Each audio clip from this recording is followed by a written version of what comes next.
Hello, real estate agents. Welcome to the Weekly Closer. I'm your host, Jeff Underwood, along with my co-host, Joey Sampaga, better known as the man with the plan. How are you doing today, buddy? Doing all right, man. Just enjoying my coffee and enjoying the show. You still drinking coffee in this hot weather? Yes. I had some this morning, but I think it was before it hit 95. I don't know. But it's always cold inside. That's a true story. I disagree. No. Anyway, hey, we've got a great guest with us in the house. That's Heidi Majidi. We do. A Heidi Majidi Group at Remax Fine Properties. How's it going, Heidi? You got it. Good. Yeah. Oh, and shout out to Jackie Whitney. Yes. For the invite again. Bring you back into the studio. I love Jackie. To share your wisdom. Returning guest. Oh, that's right. I don't know about wisdom, but I'll share. Oh, sure you will. Sure you will. Well, we've got an exciting show. We're going to, later in the show, we're going to actually jump into Heidi's point of view when it comes to iBuyers, yes, which is going to be and fun. Going back to the old school. And old school, yeah. So before we started, you mentioned like almost 90% of your business is referral based. Yes. And that you, which is awesome, and that you're really not doing a lot of the online marketing stuff anymore. No, I'm not. I'm still doing online marketing, but just for properties. So I'm using.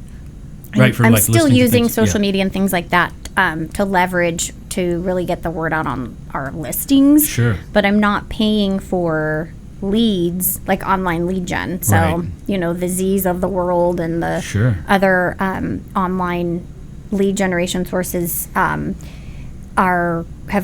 canceled them. Not to say that, it's great for certain people, but for me, I just find that taking care of the people that you already know that are in your database, working your sphere, that seems to be, going back to basics. So just take care of people and it all works itself out. And if you provide a good experience, they're going to refer you and over and over and over and over and over again. Absolutely. Yeah. So what do you do? Are you doing some things with past clients as far as do you do events or are you sending things out to them? How do you stay in front of them? So we do, we've got some subscription-based programs that will send out automated emails like every month saying, hey, this is, what your home is worth. So they can kind of keep in front of it, and then that gives me a back end to see how frequently they're accessing that information. So if I see that they've clicked on their valuation portal, 5 times in one day, then maybe I need to reach out to that person and see what's going on. Wow, they think the market's changing quickly, right? Let me check again. Every minute. It's that instant, gratification. Like we can't get enough of technology. So anyway, I can hear the wife. Honey, did you check the value today? Yeah.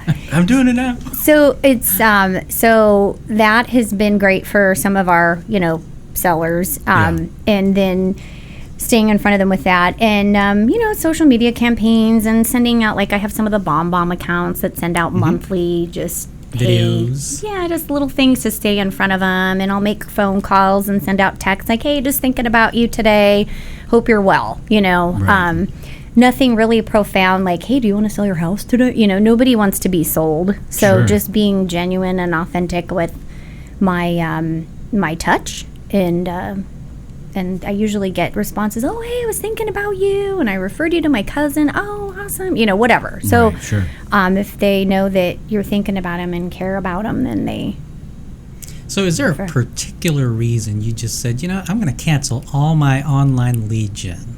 So I had one a subscription that I had been paying for every single month, and it was great. It came with a CRM and like all these built-in platforms for follow-up, and there was no one following up with them. Like I'm busy. Okay. I'm being attacked by my own clothes here. So I'm busy. I have, leads, my own referrals that are coming in. So the online lead thing was really a function of when I decided I wanted to start a team. I wanted to be able to feed them leads. And so I got these, a couple of these things, and they were great, and they were pumping out all these leads. But then I realized that no one wants to work So, Whoops. so here I am paying for all these leads, and no one's really doing any follow up, right? Or they'll make a few phone calls. Oh, they didn't call me back. Well, of course they didn't call you back. They don't know you. They don't only like called you. them once. They don't care about you. So if you're not following up with them, then it really doesn't do any good, right? So I just, over the course of about a year and a half of having that and realizing that some people just aren't cut out for online leads. I'm busy myself handling my own referral business, so I don't even have time to get to those leads. So why am I paying for that? Right. And then finding that right person that can work those leads just doesn't, doesn't come up a lot. Yeah. I mean, So for me, it didn't make sense to keep that because I felt like I was paying for something that was never really it's not gonna work itself. Sure. Right. So that's why I say it's just not for me right now, maybe later, but I only got it because I added team members, but then they didn't follow up. didn't do anything. Right. With that. Yeah. Sure. So I hear you. So on the valuation thing that goes out, Mm-hmm. they can check. Is that perceived really well? I mean, people really like being able to see what the value of their house is. They do. Okay. They so they're do. not getting it too much, right? I mean, it kind of allows them to. It goes out once a month, and Okay. it actually it's interesting because it's not just, hey, here's what your house is worth. It breaks down.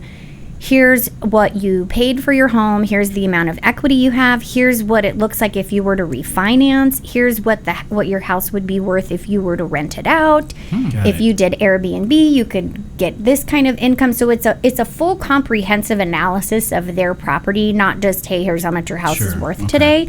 It's other options and other scenarios. And so I think because it provides a really great baseline for everything that anyone could possibly want to know or consider, even a refi, Right.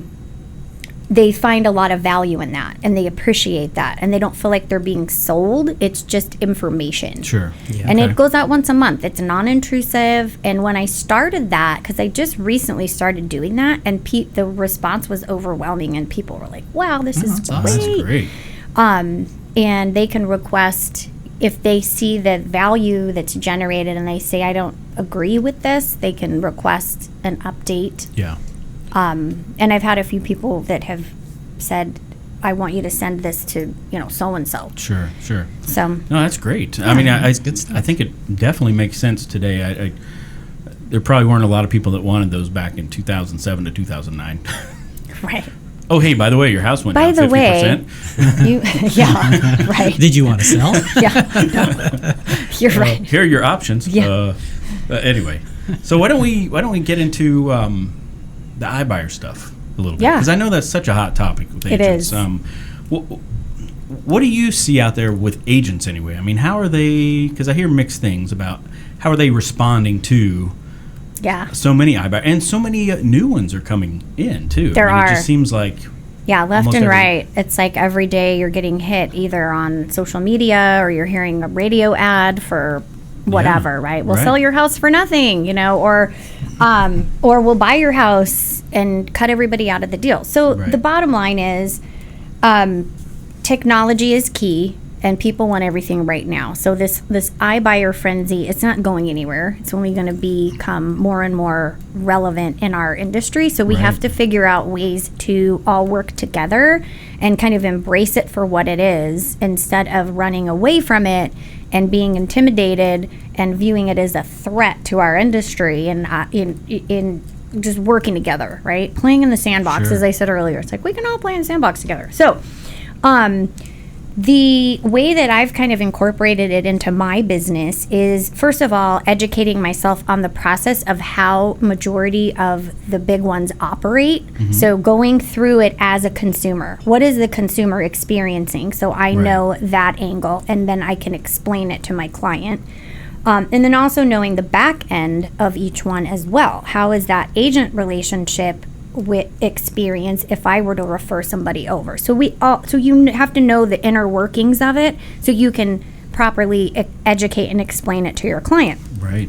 So what I have found is the people that have embraced the technology, agents, and have really sat down and thought about it and looked at it are using it to their advantage. So if you go into a listing appointment or you get a phone call from a past client and they say, hey, I'm thinking about selling my house. What do you think my home is worth? You obviously do your due diligence and run your comp analysis. Here's what your home is worth if you were to go through the traditional method, right? Better yet, here's an offer. I have an offer for you. It's a cash offer. You can take this right now. Here's your net. You don't have to show your house. You know, you're pitching the convenience, right? So you can either say, here's a solution right now. You can accept this. Or if you don't mind showing on the last minute's notice and, you know, going through the traditional format, I can get you X, right? So they know and they are educated and they can make the decision.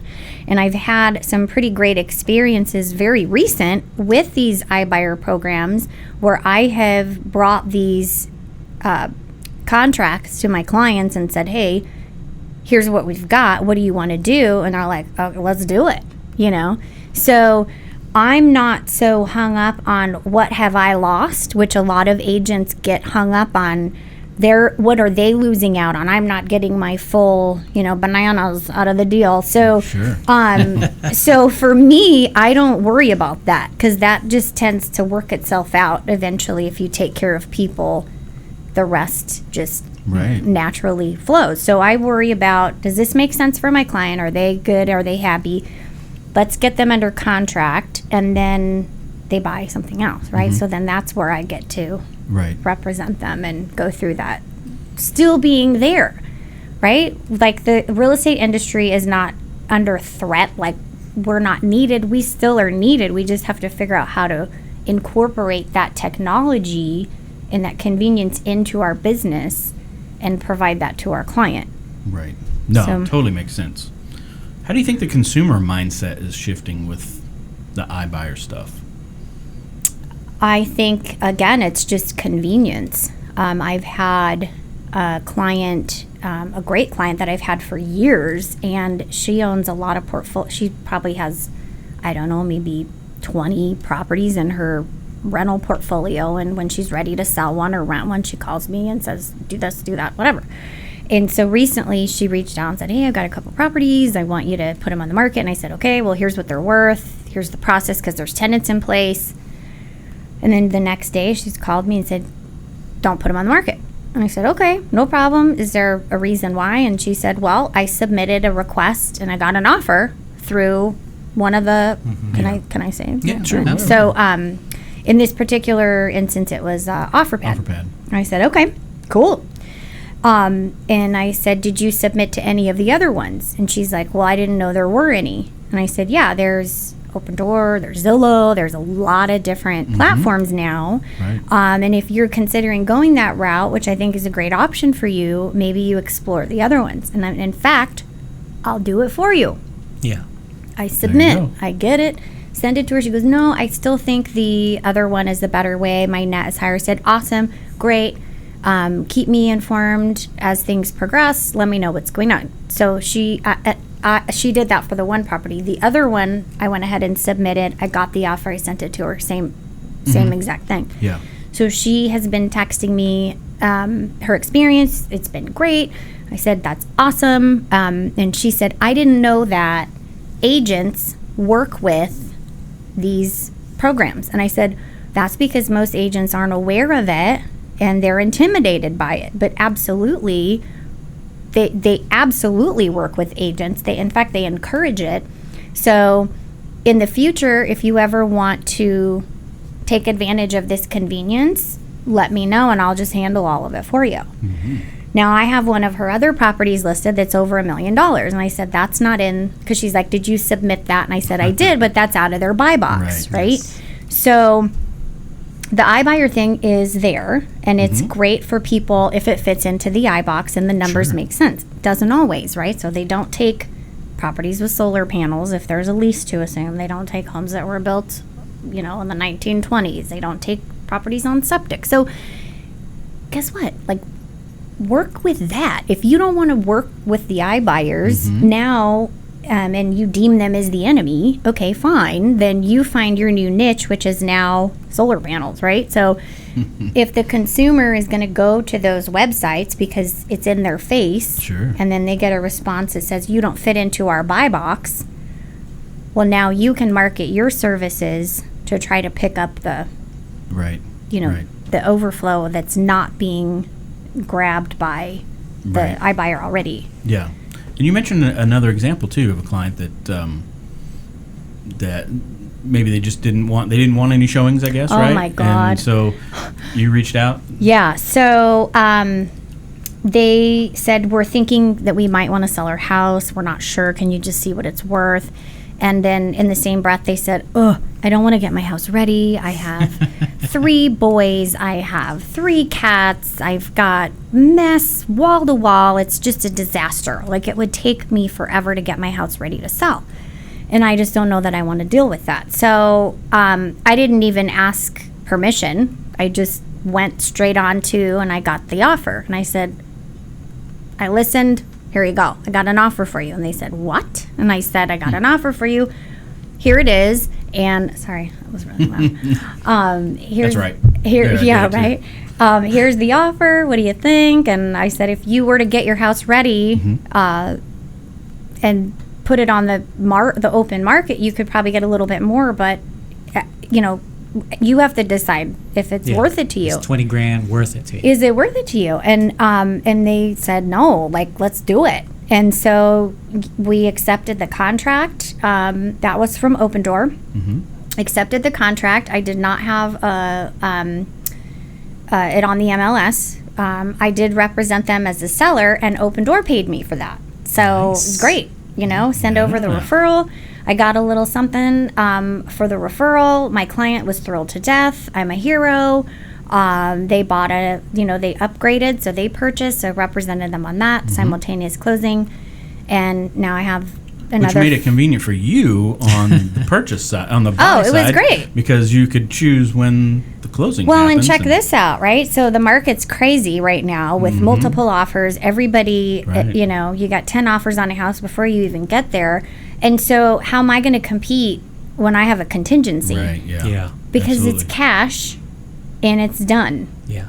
And here you go. So really, I mean, technically it's contingent, but it's done. We're through inspections. We're through, there is no appraisal. Right. It's cash. We can close whenever we want, which in that case, we did bump the closing date up. Open Door was awesome. They just quickly sent an addendum. I mean, it was great. So we were able to get that done, and everybody walked away. With the ones you've already done with Open Door offer pad, so they make an offer, they say it's this price. I mean, were you typically getting that price, or were they give after they inspected the place, they said, no, we're going to give you $3,000 less? Okay, so in the one example, they did their evaluation and they came back and said, here's our breakdown. And they said, you can either take this much off the price, you can agree to fix this stuff yourself with a contractor, or you can not agree. I mean, it was a standard Binzer process, and then my client said, well, what if we did X, Y, and Z, and then we just took their itemized credit off, and that's what they agreed on. They agreed to that. So it really was only like $1,500 worth of stuff. I have another one that's closing next week with Open Door, same type of deal. And they didn't ask for anything. Oh, perfect. 0 credit, 0 repairs, house is perfect. Wow. Let's move on. And they're thrilled to death. So if you educate yourself on it, it's not scary, Right. And it can be really great. And guess what? Referrals. Yeah. Right? Absolutely. So, no, I love that approach. Yeah. That's great. Yeah. Agents need to Embrace Yeah. change. Yes. Or don't. yes. Or they just Or don't. or they will Yeah. leave. Or be angry. Yeah. Yeah. Focus on solar panels. Right. Right. Yeah. Which again, hey, look, it's there, And septic. Septic. pretty crappy. Okay. Oh, yeah. Okay. Nice. Oh man, that was good. That was a good one. Good job. All right. So no, that's awesome. So iBuyers, I think that all agents, that are listening to this, I think that what you've just done is really open it up, open up their mind a little bit to the possibilities that are there. If they hadn't already. But I've heard a lot of people just complain, Yeah. just constantly thinking, they're coming in, they're going to ruin it, they're going to take over the industry. And I think there's going to be a place for them, just like there's a place for investors that will buy the property that Open Door won't. Yeah. Right? That needs more work than what they're willing to do. There's always going to be opportunities. Yeah. Always. Well, and it always changes too. So the iBuyer process a year ago is totally different than it is right now. Yeah. Because they're listening, they're taking into consideration their surveys and experiences, because they want to stay around, and they know that their reviews are critical, and they're listening and paying attention. So it's not just basing your decision as an agent off of, well, this is my experience a year ago. You need to stay on top of it, because they're changing. Absolutely. Absolutely. How's the team thing going anyway? Well, if I can ask. No, ask away. So I've been a solo agent. I've been in the business 15 years, and I decided to do the team thing a few years ago. And I think I kind of did things a little backwards. I jumped in and added a bunch of people, and I didn't know what I was doing, and I really didn't have a good structure and organization, and I kind of just jumped into the deep end, and it wasn't great. But I'm really grateful for that experience, because I learned so much in that process about myself and about people, and to have a team is a lot of work, and you don't have to be like a 50-person team. Like you could just have like a few and you're good, but but it was hard for me, because I should have done more research, like hired an assistant first. That probably should have been the first hire, which I have an assistant now. But again, I learned as I went. So I went in hot and heavy, and then I had some failures, which were great and necessary, because it's just going to make me better moving forward. So I have one agent. She's amazing, absolutely just incredible. And then, like I said, I have an assistant who's recently come on, and we're working through all of that. So that's it right now. Just a little baby team, but good. And it might stay like that, Yeah. I don't have to that's have the best 100 people. kind. Yeah. For me, It's not always right? about the number of people. You're right. Yeah. And if you can keep it nice and small, close group, and everybody make more money, right? Versus having to spread it out so thin. Well, and for me, it's who I surround myself with it's an extension of me, and it's really hard to find people that are like-minded in this business. And for me, it's not money. It's more people and service, and it's hard to find agents that are willing to do the work and maybe not make some money, because that's why they're in it. Yep. Sure. Anyway, all right. Yeah. Good stuff. Fantastic. You ready to get in the ring? Okay. Sure. All right. All right. Let's do it. Best advice that anyone's ever given you? Fail forward. Good. Very good. Very good. How about your favorite mobile app? Well, I do love Security mobile app Yeah. All right. for Agent title. One. Yeah, that's a good one. Gives me breakdowns of fees and click It on was the actually spot. really good, because it's branded to you, and Yeah, it really is a good one. I use obviously MLS like 100,000 times a Absolutely. day, Yeah. but yeah, That's a good one. yeah. How about a productivity tool or software that you use on a regular basis? A productivity tool. Interesting. Or software. So it could be CRM or something. Yeah, I have Real Geeks as my CRM, and I'm pretty happy with that. They've been making some modifications and changes and integrations. Right. Oh, I like that. Yeah, I like their system. It's a good system. Yeah. Absolutely. All right. Are you ready to draw from the mask? Okay. All right, go for it. This is beautiful. What is that, velvet? Go ahead. You can. Well, Okay. as long as you can read my handwriting. What is your favorite type of food? Persian food.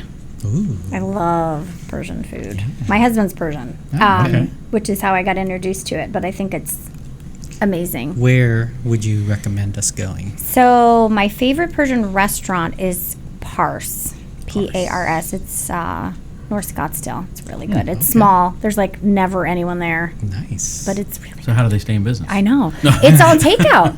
I ask myself that okay. every time I go. I'm like, there's nobody here. Like, how are they have the doors open? And then you see people just walking in and grabbing bags as their way out. You know, Uber Eats or whatever. okay, I don't know, sure. but I'm old school. I guess I like yeah, to I go like in. their, And, what do they call it? It's not rice, but it's the long grain looking rice. yeah, it is right. It's nice. basmati rice, but it's rice, but it's different. really like good. it's just they cook it different. Yeah, Put so good. saffron all over it. It's so Yes, good. yes. Yeah, You getting hungry? this gets. I'm not No, no. but yeah. All right. Well, thank you so much for being in here. Yeah, thank you. This Thanks has for been having fun. me. See, you did share a lot of wisdom. Lots of wisdom.